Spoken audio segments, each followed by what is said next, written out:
I've talked about handstand walking before, and one of the things that happens is that people that learn how to walk on their hands, and I've used my wall drill where I walk towards a wall, once they go away from the wall, they feel a little scared, and it's because they don't have an exit strategy.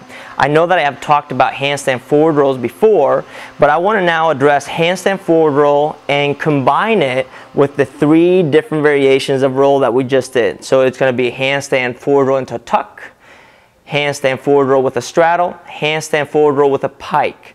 So I'm just going to show you those 3 variations so you can see what they look like. 1, handstand roll with a tuck. 2, handstand into a straddle. It's the same entrance into that movement. And the 3rd one is the handstand pike roll, which starts exactly the same and finishes the same way as the roll. Now, why is this important?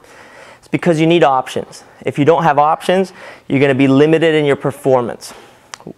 Another thing that I want to add to this is, how do I actually come out of the handstand? The same way I spoke about adding speed by going straight legs when I went to a straddle, or straight legs when I brought it to a pike, when I come out of the handstand, it's no longer my shoulders initiating the movement and then following through, but my feet. The feet initiate the fall, the hips follow, and then the shoulders come. So if you watch me from the side, if I were to do this slow, you would see me do a handstand. From the handstand, almost reaching with my shoulders. That would be a beginner's variation.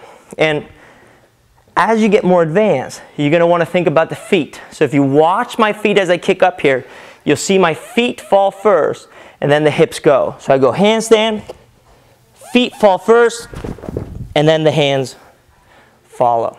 This right here is key practice for higher level performance, because when we're walking on our hands, we're not leading with our shoulders, we're actually leading with our heels.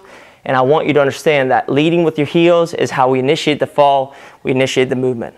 But key thing here is, this cannot be done unless we understand all the previous drills that we did to build up to the forward roll. So go back, review basic handstand push-up, review the forward roll, which is a beginning of a handstand push-up followed into a hollow rock, and then review the different variations that we had of the forward roll, review the handstand walk, and then see if you can combine it all together, where we perform a walk on our hands, and then once we feel like falling, we can roll out of it and we can pick any of the 3 variations: tuck, straddle, and pike. And you should be able to do that on demand to be able to enhance and reassure that your performance is solid and that you are actually training with a purpose.